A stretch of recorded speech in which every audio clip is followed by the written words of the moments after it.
Hey everybody, welcome to the Fervent Servant video series, Wounds of Wives, a video series for wives and husbands who are praying to God and believing God for a baby.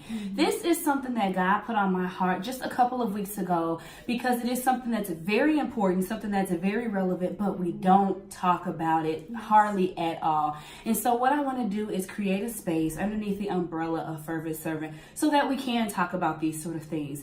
Oftentimes we need a community to be able to understand us, to relate with us, and just to help us to believe and fight through some things. And something so personal as a baby is something that we just don't feel like we can expose. So I just want to break that myth down, and I want to invite us all into the conversation so that we can do what we need to do to get to where we're trying to be. And so today, I'm so excited. We have a special guest by the name of Melissa Douglas. Now, I'm going to allow her to introduce herself and just give us a little bit about herself and how we met from her perspective. So let's go ahead and get started. Let's welcome Melissa.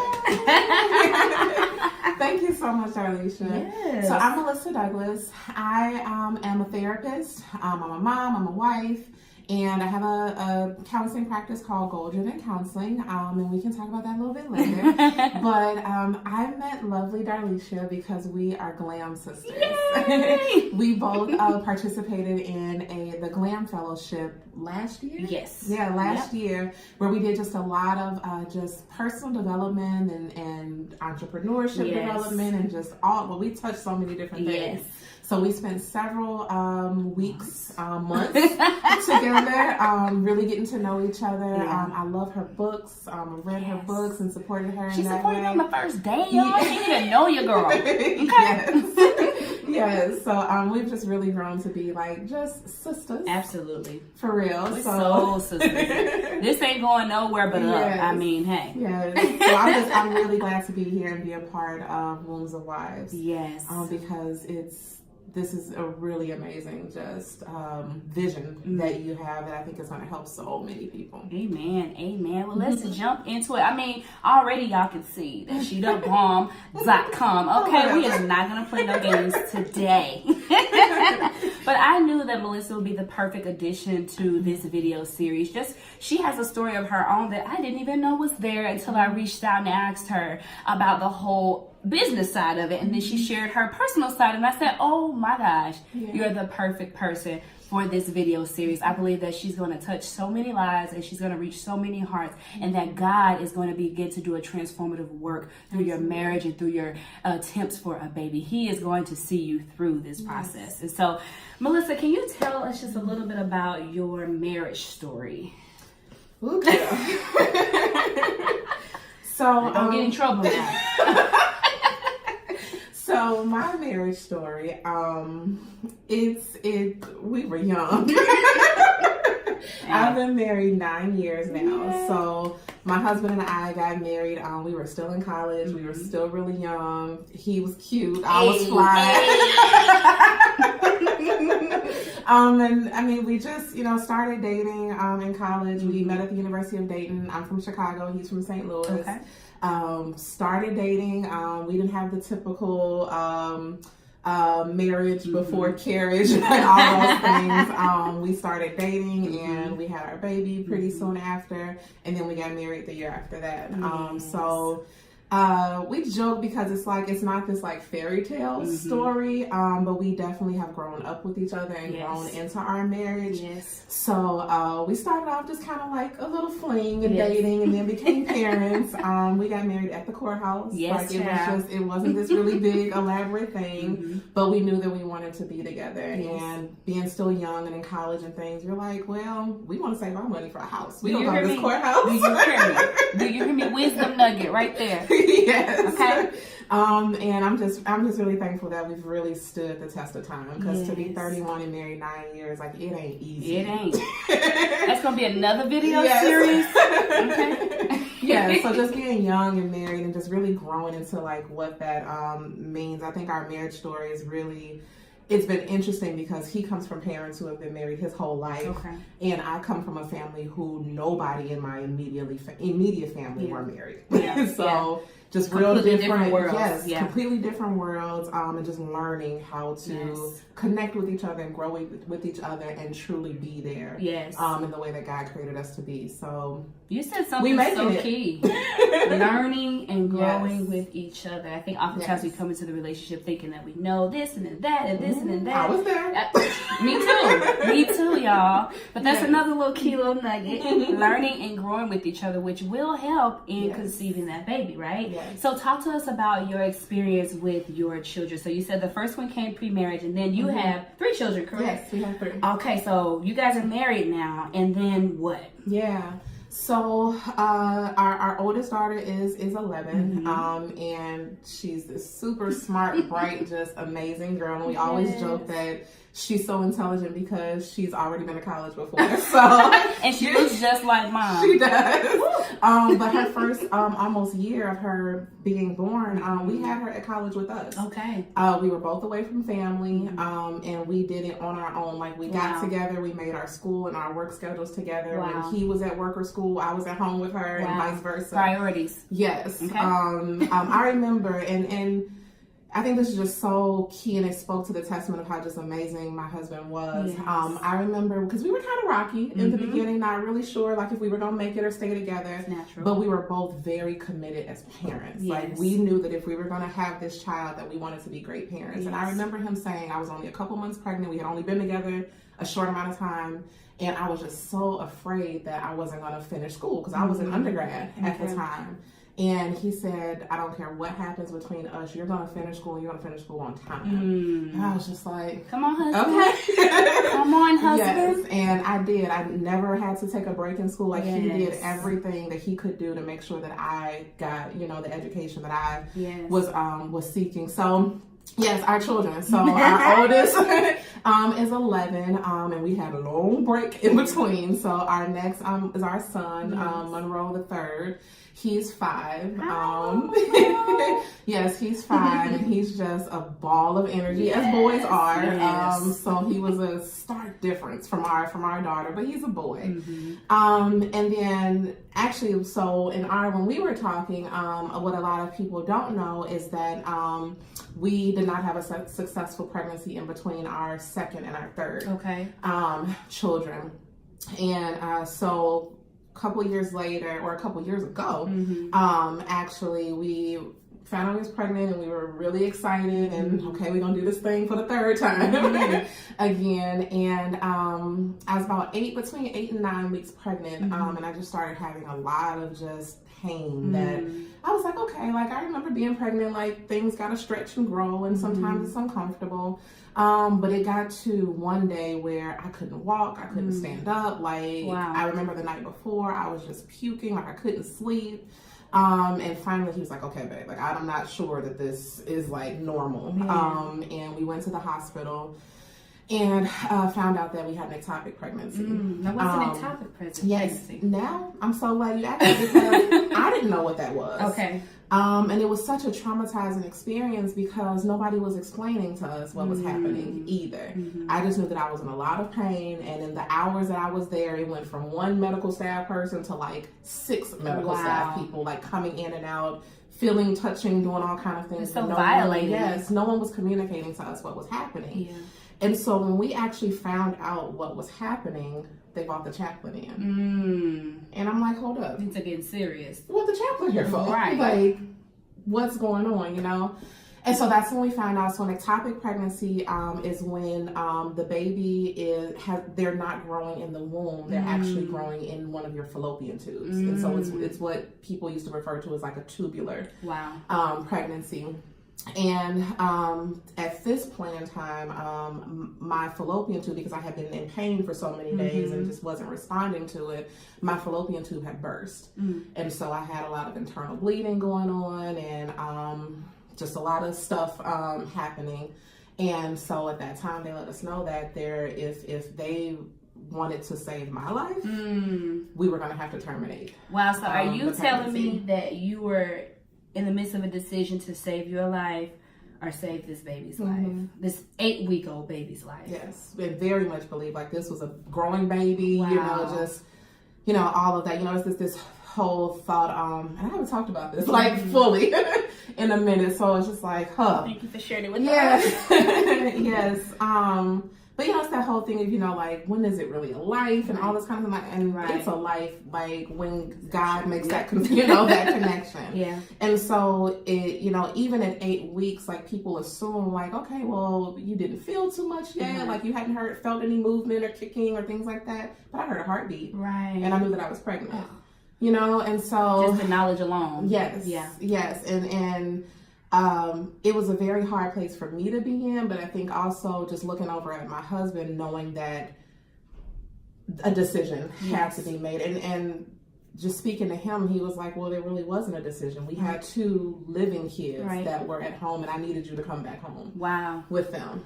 Wow. So it was explained to us what was going on when they brought the chaplain in and let us know that, I had an ectopic pregnancy. My fallopian tube had burst. I was bleeding internally. They had to stop it, or I wasn't going to be doing too well long after that. And, And there it was. And then they were immediately prepping me for surgery after that. So just no time to even really digest what was going on. So that was in between our second and our living third child. And then, I had surgery and all of that. And then in 2015, we had our third baby. And so just a few, actually not long after that experience, we got pregnant again. And that one was successful, and everything was, normal. Yes. Whatever that means, she's here. Yes, she's a miracle baby, right? Yes, so she's our rainbow baby. Yes. And she's Micah's 3. Oh, yeah, okay. My sis just said a mouthful. Yeah. So not only was she faced with a decision to save her life versus this baby's life, she was also violated, in a sense, with all of these individuals in the room that she doesn't know, with this weight of news that just seems so unreal. It seems so weighty. It seems so devastating. And in an instant, sis had to go get surgery. All of this happened within a matter of minutes. A few hours. Hours. In the same day. Now, I can imagine, of course I wasn't there, but I can imagine how I might feel in that situation, just being so overwhelmed and not knowing, How did your faith play a part in this at all? Oh gosh. Faith is huge with this, because although it was hurtful, although it was unsettling, it was uncomfortable, we knew that God doesn't make mistakes. And whatever had to come out of this experience, we knew that we had to have faith that God was going to see us through. And just speaking a prayer over ourselves. I think, it's such a traumatic experience in that time to lose that. But I think what helped me and like us to get through this is that in that pain that I was feeling, God was sending signs that you need to go do something. Okay. Because the other side of this is, if I had gone a couple more days of saying, oh, this is a little bit normal and things are okay, I wouldn't have woken up 48 hours later. So just knowing that this is for a reason, whatever it is, that this was part of our story, that God knew this was going to happen before we even experienced it. So I just think being very prayerful in that time, and knowing that God was protecting us, He was carrying us every way through, that this was part of our story that had to happen for whatever reason. And I know it definitely brought us closer. Because just the helplessness that my husband felt and the heartache that I felt, we had to lean on each other because we both were experiencing this. So faith played a huge part in it, a huge part. I hear you saying prayer, one. So husbands and wives, that's something that you're going to have to do together, is come together on one accord to seek God for strength during that time. Because I really want to know from you, Melissa, on those days where you just were human. And of course, you're a woman of faith.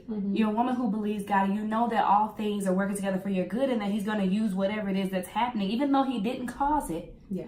He's going to use whatever is happening to His glory and for your benefit. But on those days where, to heck with it, I don't want to pray. Yeah. I'm sad. Like, what were some of those moments like for you? I remember for a short time after, the most unexpected triggers would happen, and I would just be in tears. Yeah. So those times of just asking why, you know, like why, Ooh, you know, those this why happened. questions. Yes. And watching, I think I remember so clearly, like one night my husband and I, we were just watching like TV, like the other kids are going to bed, and we were just kind of up at night. And I think like I don't know if it was like a toy commercial or a pamper. It was something that had a baby, you know, in the commercial, and I just burst in tears. Yes. You know, and so I think sometimes, like, no matter how strong our faith is, no matter how much we know in our hearts that, you know, God is there and He's protecting us and He's carrying us through this, sometimes just those human emotions and feelings say, okay, God, like, I hear you, but I'm hurt. Yes. And I'm grieving. Yes. And I'm questioning, and I'm not quite sure right now if I 100% believe that this had a purpose, because I can't see it right now. So I think some of those times just look like a lot of questioning, a lot of just hurt. And I think that's a good point, because we sometimes think that when we're strong in faith that it's emotionless. Right. Ooh, you know? That's tweetable. Yeah, that's tweetable. Tweet it. Yes. So, you know, now that I think about that, when you asked that, you know, like, I was still very faithful, but I was humanly hurt. Yes. And I think that's something that we have to give ourselves the space to be. Yeah. Selah. Yeah. Yeah. So, Melissa, you talk about goal-driven counseling. How does this emotion that we just discussed, how does this feeling mix with our faith as a counselor, as a therapist? How do we navigate that space? What are the recommendations?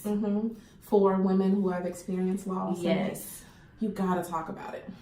You have to talk about it. And I know a lot of women, they're like, you know, well, me and my husband are in this together, so we're gonna ride it out together. We're gonna, you know, I talk to him about it. Nobody else understands. But that's not true. And as much hurt and grief and just trauma that you've experienced as the wife, your husband is experiencing his own individual set of challenges. It's a golden nugget, y'all. As well. So, you know, counselors and therapists, they're trained to actively listen and to meet you where you are in that journey.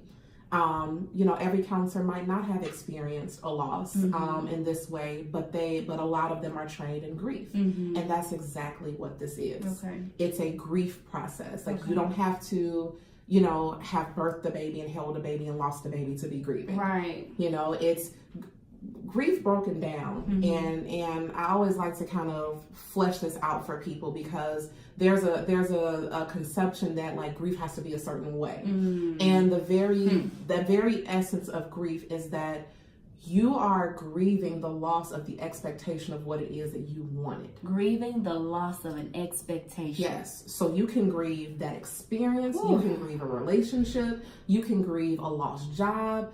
Whatever, as a wife, and you get this news that you're expecting, and automatically you're like, my body's gonna change, this gonna happen, that's gonna happen, you know, we gotta think about this, we gotta think about a name, we gotta think about all this preparation, all these thoughts of preparation. Even if you haven't physically prepared, like mentally, your mind is going a mile a minute, because your body is in expectance of what this new transition in life is gonna be like.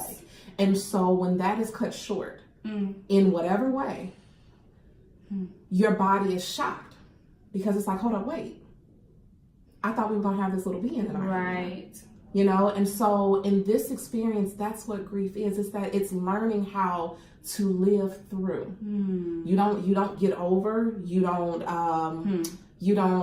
I think that's the biggest one. That's You don't really get good. over, you don't get over That's that really experience. good. You learn how to live through it because there are going to be reminders. There are going to be triggers. There are going to be things in life that are going to remind you of that expectation that you were never able to meet. Wow. And so I think that's something that sitting down with somebody who's trained to walk you through that process, because there's so many emotions that come with it. So it's important. It's important not to blame yourself. I think on the mom side, it's all these things of, well, don't be too stressed and make sure you're eating right and make sure you're doing, like, as if all these checklist things, as if we're the ones that it's up to us whether this thing is going to be successful or not. And I think that is so unfair to put that huge expectation onto women, because there's so many other internal contributing factors that goes into birthing a baby. And so I think not learning how to manage when you feel like it's your fault, learning how to manage the anger that sometimes comes when it doesn't happen, or when it has happened and something else has occurred. You're replaying everything in your mind. Well, what did I do? And how did this, sometimes we can blame our husbands. If you had been there, you had done this, or if you had help with this. And it's misplaced frustration. Yes, it's the last thing that either one needs. And so I think just that learning that how to work through those emotions, how to live through those emotions, how to manage grief, how to effectively communicate. Oh gosh, just came to my mind. Boundaries. Boundaries, because everybody and their mama, including your mama, got something to say. And that's what we're going to talk about next, so go ahead. So those boundaries that say, my womb is none of your business. Ooh. And if I don't want to talk about it, I don't have to talk about it with who people assume I should talk about. So how do we handle that when people do ask us those questions or keep asking, when you have a baby, are you want to, do you want to, all these different things that are triggering? What do we do?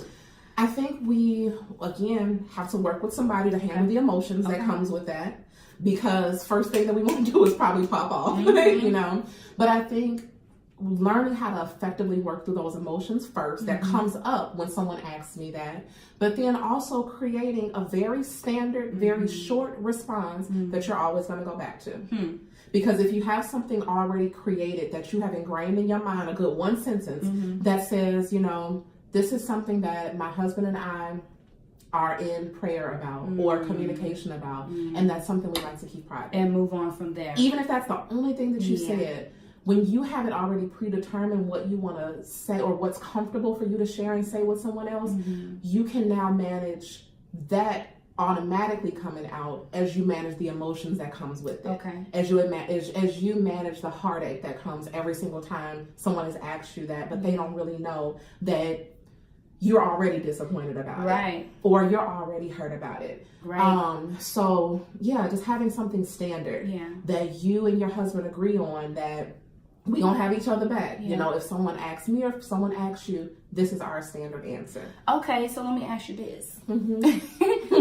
Have you ever encountered a situation where the wife feels a way and then the husband feels another way, so they can't come to an agreement on what they want to say or how they want to deal with it? What does that woman do? What does that man do? So they're not on one accord about how they want to handle it. Or she may be disappointed and sad, but he's frustrated, so they've now got this thing against each other, maybe doing that blame game.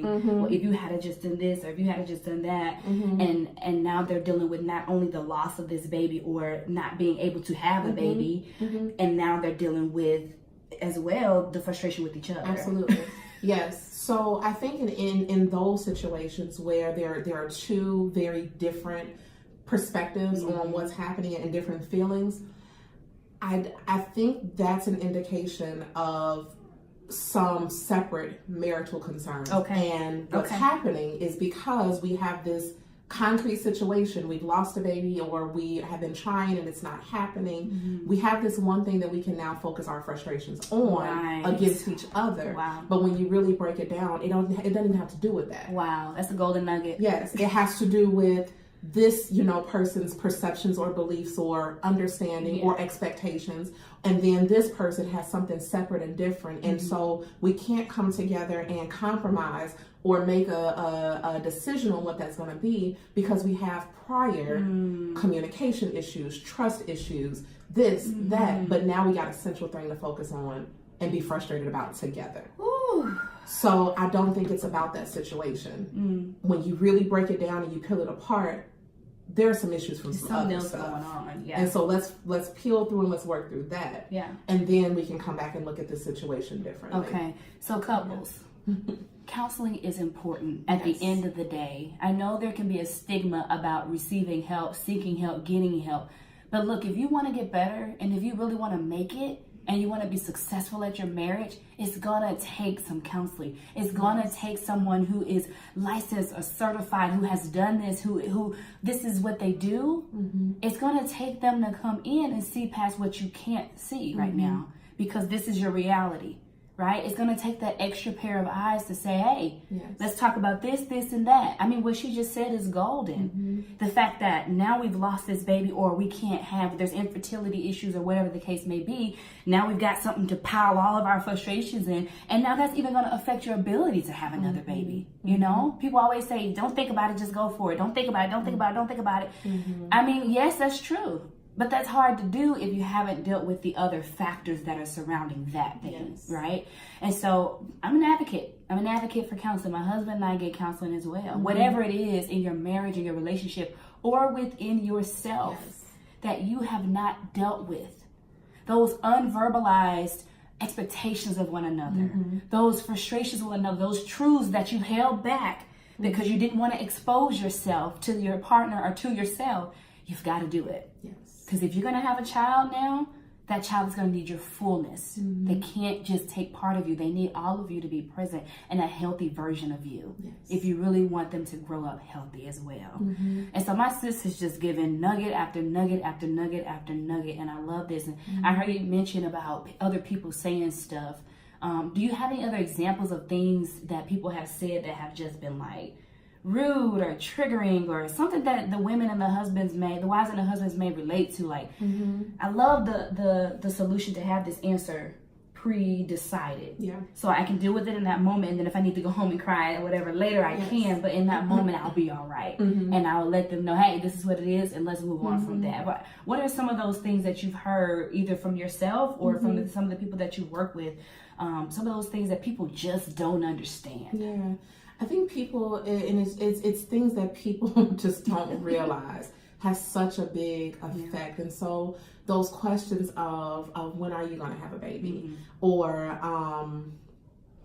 if you have had, when are you going to have another one? You know, or, and I think another one that can be huge is couples who have decided to wait for some time. Why are you waiting so long? Why are you waiting so long? As if there's a timetable that has to be followed in order to be a successful, marriage or things like that. So I think anything that infiltrates the personal boundary of this is my body and my reproductive system and my marriage, and you just don't know what the struggles are behind people's appearance or image, or what they choose to share with you. I think we live in just a time, I mean, I think this goes back to, but I think just now, like with social media and just everything else, we live in a time where people assume that their opinions or their perspective is wanted and warranted all the time.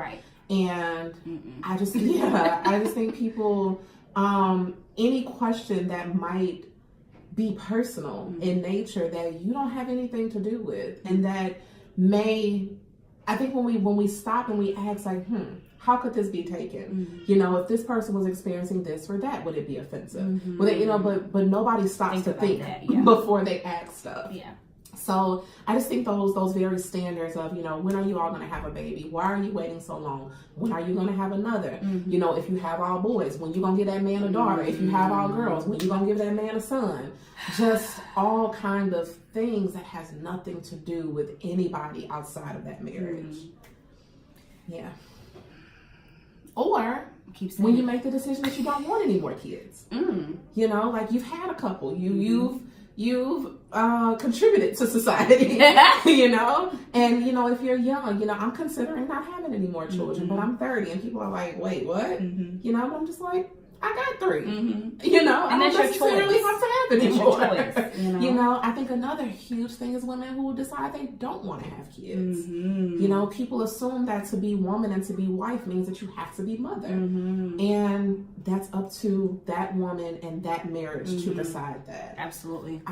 So Absolutely. just all those kind of things that are just personal, Absolutely, and invasive in nature. Absolutely. So if you are a family member or a friend or a colleague or a whomever, and you come across someone you know that's either trying for a baby or you don't know that they're trying for a baby or not, be mindful. Yes. Be mindful of the questions that you are asking, the things that you are doing, the things that you are implying by the things that, you know, are going on around them. Put yourselves in their shoes. Consider the factors. Yes. Things that you know and you don't know. Maybe do your own research. But it could be very, very triggering. We never want to set someone back because of something that we've said or done, right? We know that you mean well. We know that most of the time. Most of the time we mean well, and we love you for meaning well and for wanting the best for us and for wanting that desire that we also want for ourselves. But think, when that person goes home, that wife or that husband, when they go home, what are they having to deal with now as a result of what I've just said? Absolutely. Right? Absolutely. Don't want to send them back. So we love you. Just be mindful. Yes. So Melissa, last thing. Yes. Any last words of advice or encouragement? 1, for the wives. 2, or for the husbands. 3, or for the outsiders. Those who love us and support us. Yes. Any last words or impressions as you yourself have an experience such situations, and or as a counselor? Yes. You know, whatever. Just give people something good. I think we've covered a ton of stuff here that was just real good, and I'm glad that you put me in a space to talk about it again, which I have before, but it's been some years.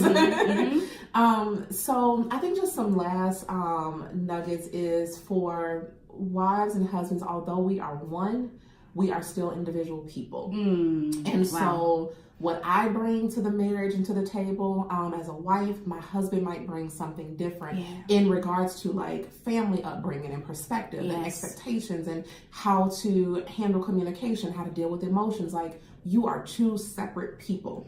And although you are definitely working together and wanting to accomplish this thing together, you also have to honor your individuality. And so if wife is struggling but dad is cool, or husband is cool, or husband is struggling and mom is cool, like, we have to communicate with each other and not be afraid to allow somebody else in to help. So just really piggybacking on the idea that counseling is so important. It's not scary.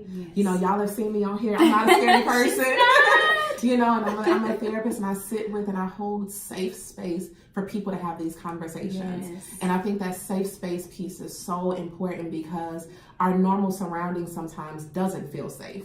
When we have people that are asking all of these invasive questions, or they have all these ideas about what should be happening when and my role and what that should look like and how my husband's supposed to be acting, how I'm supposed to be acting. Like, there are just so many overwhelming things that can happen. And so to link up with someone else and say, you know what, I might not even be able to talk to my husband about this right now, or I can't talk to my parents about this right now, but I need somewhere to express what I'm feeling. And sometimes the guilt that I might feel, or the anger, or the frustration, or whatever that might be. That counseling piece is so important. The individuality between wives and husbands, in addition to you being one, is so important.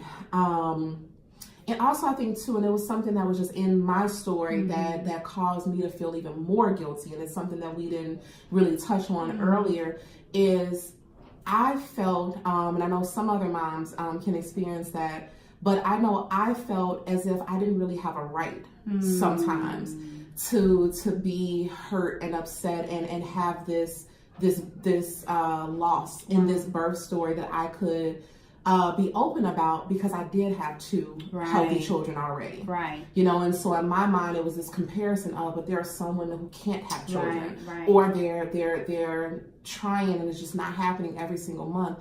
But even though I have this loss, I still have the ability to go home to my children. And I think that's something that if you're a wife and you do have kids, but then you've experienced loss, like, you have just as much of a right to be all of those emotions that we talked about as any other woman. There's no fair comparison in life. Golden nugget. Like, there is none. So your experience and what you are living through is not any less than anyone else's. If you have had the chance to have children. So I think that's something that thank you for hitting that. Yeah, I think it's so important, because I know that was part of my grief, of feeling bad that I was hurt that I lost a child, but I still had kids. And it always just made me feel like, well, you don't have a right to feel that. And I'm glad that someone was able to talk to me through that, and my husband was understanding of that. So I think those are like key things. Girl, like for the others, mind your business. For the wives and the husbands, you are one as well as individuals. Seek counseling if it's something that you need, even if you feel like you don't need it. I think a lot of times, something that's so interesting to me is that typically a lot of the times, things that people actually come to counseling for, we end up talking about so much other stuff that they didn't even realize was impacting their lives the way that it is. So even if you don't feel like, like, I don't really need counseling, try it. Because I'm a true believer that therapy and counseling can help everybody. Does everyone need it at in every point of their life? No. My therapist friends might, be mad at me about that. I don't think that everyone needs therapy and counseling at all times of their life. But I do think that at any time in life, it can be helpful. So, How do we look for a good therapist or counselor? What's the difference between the two? So the word is used very interchangeably. I'd be throwing it out there. I don't know. I do too. So it's very interchangeable. It kind of comes down to like the credentials. Sometimes that people have. And we're typically trained very similar. I'm a licensed clinical social worker. I have counterparts who are licensed professional counselors. Our training is a little bit different, but when it comes to the clinical and the therapy side, we're very much synonymous. So the word and therapist and counselor gets thrown around interchangeably. I use it interchangeably. Don't hurt me. So I won't even really say that there's a huge difference. Now, I will say, though, that whether you're a clinical social worker, whether you're a therapist, whether you're a psychologist who does therapy, everyone has their specialties. And so if a particular therapist, like, they specialize in grief counseling, or they specialize in depression or postpartum challenges, and that's something that you're experiencing, you want to find someone who specializes in what it is that you're experiencing. So I will say that's a huge thing, because you don't, I won't say you don't want a generalist therapist, but when people specialize in certain things, it means that they're putting more training, more attention into being experts in that area, which means that they can help you even more in that regard. So do we just like Google? Is there a certain website we should go to find somebody in our area, or what? So one of the biggest, just most widely spread directories that are out there is called Psychology Today. Psychologytoday.com. I'll put it down below. And with that one, you can search by zip code, you can search by gender, by specialty, by insurance. And it's a nationwide directory where people can find therapists and counselors in their area. Another huge one for people of color is called therapyforblackgirls.com. And that one is a directory that it's a nationwide directory. And they actually just updated there, so you can search by different things as well. But it has therapists by state who say that, like, they are committed to and trained in working with people of color. So that's another huge one. But Google. Like, I have plenty of people who find me on Google. I always ask people, how did you find me? And they're like, well, I Googled, black female therapist or something. I'm like, okay, Google search, you better. Come on, SEO. Yeah, so there are tons of different ways. You can ask your doctor for recommendations. You can check with your insurance company, and like you typically can go online now and see like who is paneled with your insurance. So there are tons of different ways. Word of mouth is another huge referral source. So if you have someone who you trust that you talk about these kind of challenges and issues with, they may say, you know what? Yes. You know, I can refer you to somebody that I know is good, or that I know specializes in this. So word of mouth referrals happen all the time. I have current clients who send me their sister and auntie and mama, you know, and things, and that's okay. Yeah. So online, through word of mouth, through your doctor, through your insurance company, like so many ways to access help. Oh, well, this has been so helpful. Yes. So helpful. I know sometimes we can be looking for the help but don't know how to get it. And so she just listed out a bunch of stuff, y'all. So get on it. Some nuggets that I've taken away is invest in yourself. I personally am a big advocate of identity. If I don't know who I am and I don't know what's going on inside of me, I can never expect to fully give my best out in the world. And so if you know that you need help with something like that, holler at your girl. Or find you a coach, find you a spiritual mentor, whatever you need to do. But you've got to get connected to yourself first, right? So invest in yourself. Invest in your marriage, right? Because if you want to bring a life into this world, that life is going to need a healthy environment conducive to growing, right? And so making sure you're doing those things, okay? Melissa, I love you. Oh, I love you too, boo. Can I throw one more thing? Throw it in there. I'm so sorry. Throw it in. Throw it in. So this expectation, like as we've been talking, like this expectation word has still been like kind of in my brain. Husbands and wives talk to each other about what your expectations are. Not only for conceiving and when to have a baby, because sometimes we can be on different pages about when we're ready to do that.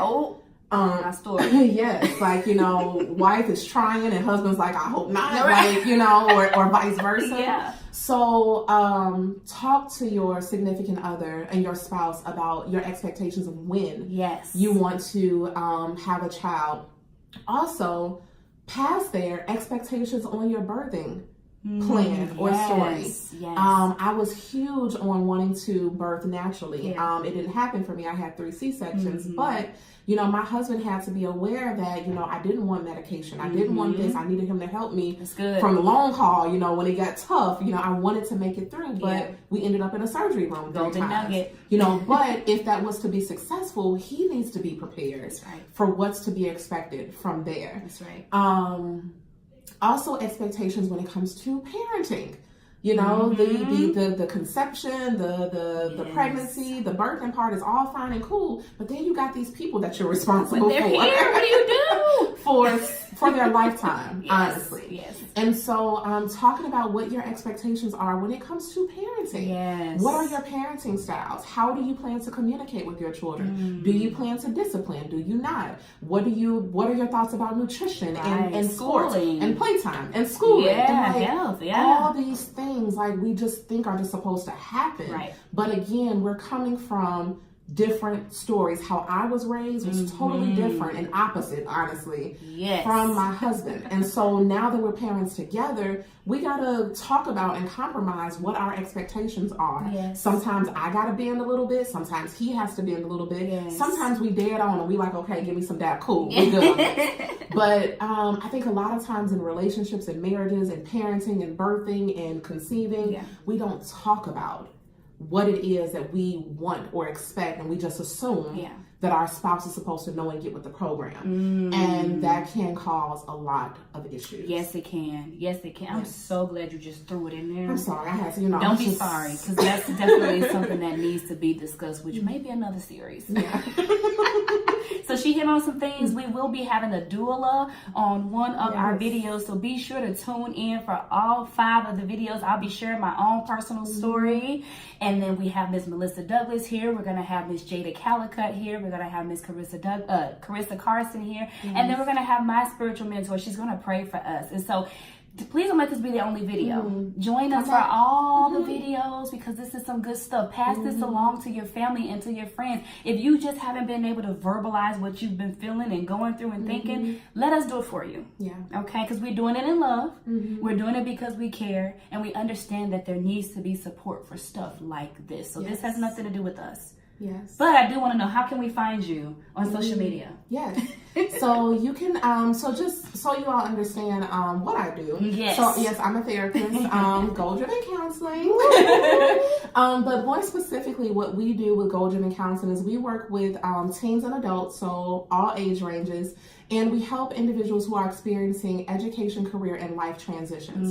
And so this whole conception and birthing and loss and all of that is a huge transition that women experience that we don't shed enough light on. I remember when I first shared about having an ectopic pregnancy, so many other women were like, me too. Right. And I had never even heard of an ectopic pregnancy, so I was feeling isolated and withdrawn and like it was only me. But sharing that allowed me to connect with other women who had you're not as alone. well. No, you're not alone. And so that's a huge transition. All of these kind of things are transitions, and we do our counseling completely virtual online. So, you know, whether you have had a new child, or you are having some complications, or you just don't feel like adding anything else in your schedule to travel to and get to, you can relax back in your home, on your couch, in your room, wherever is most comfortable for you, and you can connect with a counselor. And I promise you lose nothing in that connection. So that's what we do with goal-driven counseling. We do virtual counseling for people that are experiencing different transitions. And with that, you can find me. I'm on several different social media platforms. I'm on, I think the best thing though is to probably connect with me through the website, because it has all the social media stuff on there as well. And then it gives you just more information and details about everything if you want to just explore and look around. So that website is www.goaldrivencounseling.com. I'm going to be sure to add it on there. Okay, this is the virtual clinician. I am the virtual clinician. She is thebomb.com. You heard it for yourself, okay? Well, thank you so much for joining us. Fervent Servant is on the move. Goal-driven counseling is on the move. As you know, our mission is to inspire individuals, lead individuals in developing a more fervent and authentic spiritual life. We do that by living with intention and serving with passion. And so this video series is in an effort to help you to develop yourself even more so from the inside out. Okay, we don't want you to live life haphazardly and just be struggling and not knowing what to do. No ma'am, no Pam, no sir, no mer. I made that up. All right. There's hope. There's hope. There is hope. And with that, I want to say that I love you. I love you. I love you. I love you. You can find me www.ferventservant.life. ferventservant.life on all my social media platforms and my website. So until the next video, guess what? We love you and stay fervent. Bye. Thank you.